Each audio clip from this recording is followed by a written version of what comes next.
Goosebumps is rated Y7 because it may be too spooky for kids under 7. Okay, folks, let's try this again. Take two. So, here we are about to talk about rewriting the cursed Return of the Mummy. Return of the Mummy. So, Return of the Mummy. How can it be rewritten? Well, we'll go with Paparino, what he was saying. Number one, we should maybe just get brand new characters, period. Has Arlstein ever did that once in a sequel? No. Yeah, sadly, that's a no.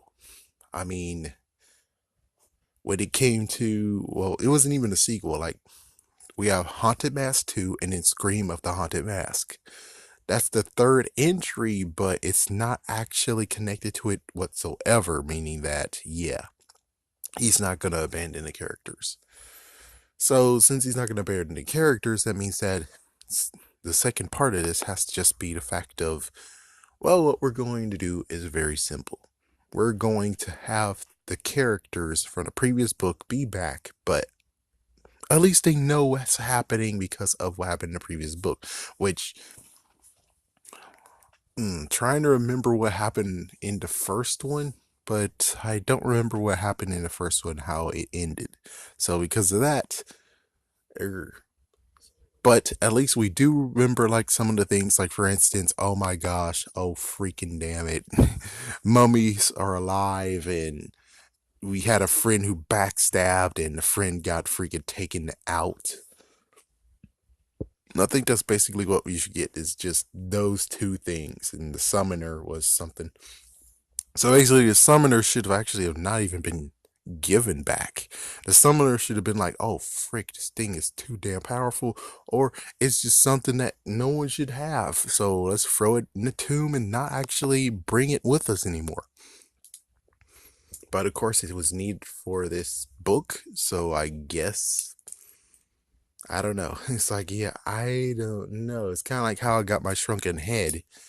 He shouldn't have it, but I think he still does. So that's a different book, and that's gonna take a while for him to even get to that one. So I could actually talk about, oh, well, let's think about that one. But basically, with this one, is that they'll have to remember what happened a year ago. And with Monster Blood 2, because he was making a comparison with them both, Monster Blood 2, they remember what happened in the first one. Excuse me. But did they actually make a decision of not doing something stupid? No. So I guess what will happen here is that you should allow Gabe to actually be smarter, allow Uncle Ben to be smarter. As for Sorry, considering that she's competitive and stuff, maybe she's the skeptic here. It's like, yeah, maybe she's the skeptic, maybe she's the foolish one. Or you can have, like, there's a brand new excavation team, and you have Dr. Fielding, who is the newest character here. And Dr. Fielding is the one, just like what Pavarina said. It's like, yeah, allow Dr. Fielding being the one who's like, that superstition doesn't mean anything. Yeah, so basically switch roles. Let's see. Well, basically that means that Gabe and Sorry, well, at least Gabe will be a background character. He won't actually truly be a hero. He'll just be in the background. Let's see, anything else?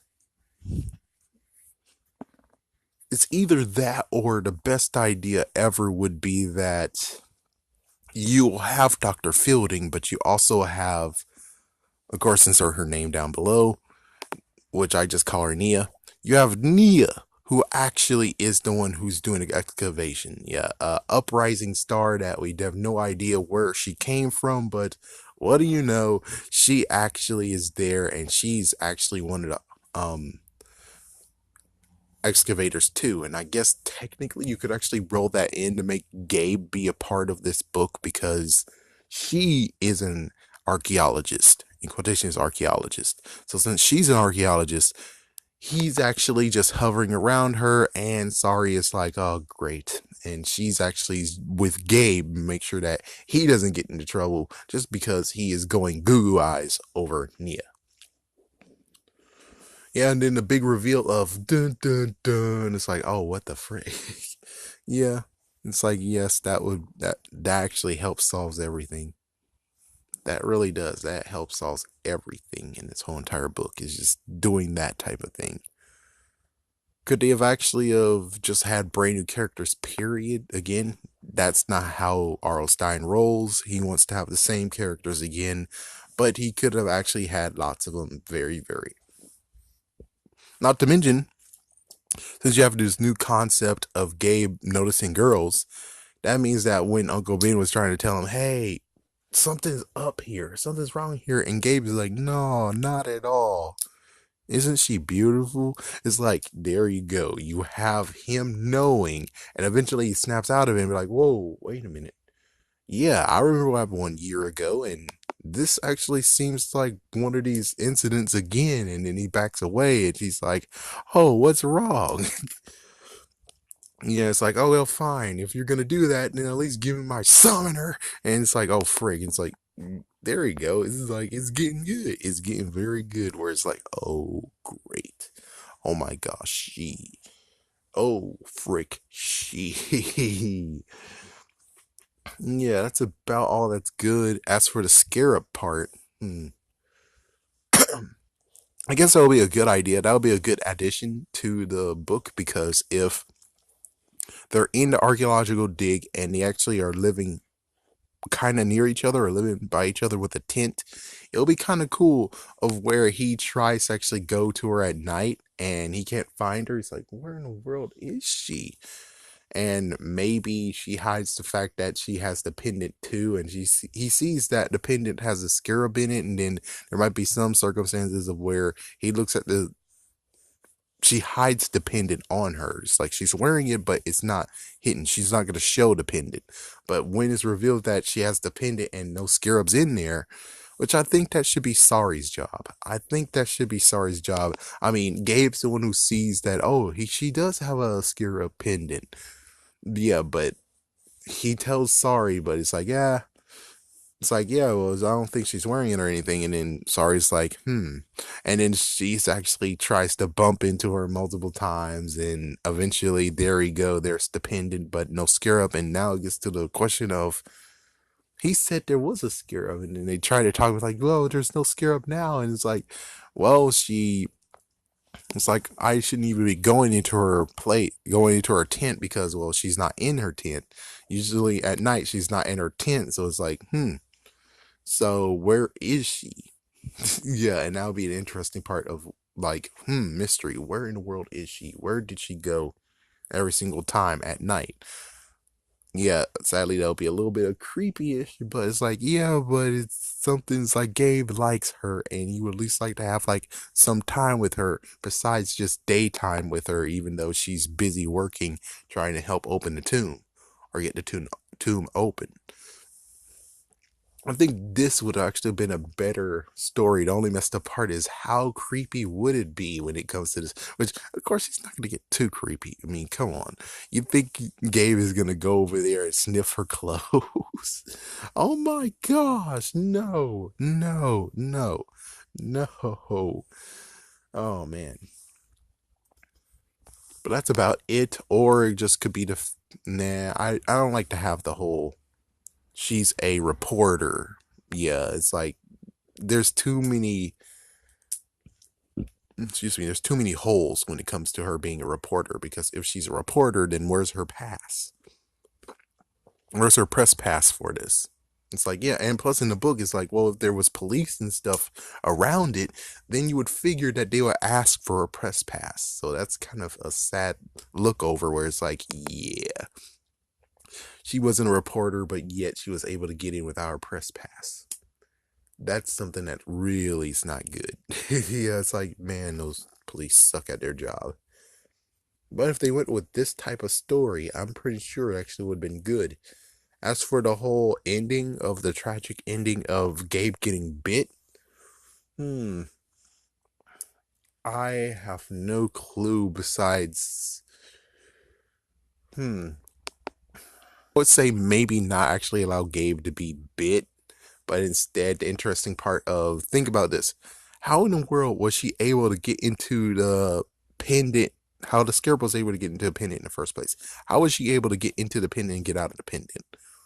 The idea would be very simple of where it's like a scarab pendant he has. Oh, it turns out that somehow she was able to figure out how to get that scarab that was in his pendant out of the pendant. So that means that now she has a new home in that freaking pendant. So that's the twist.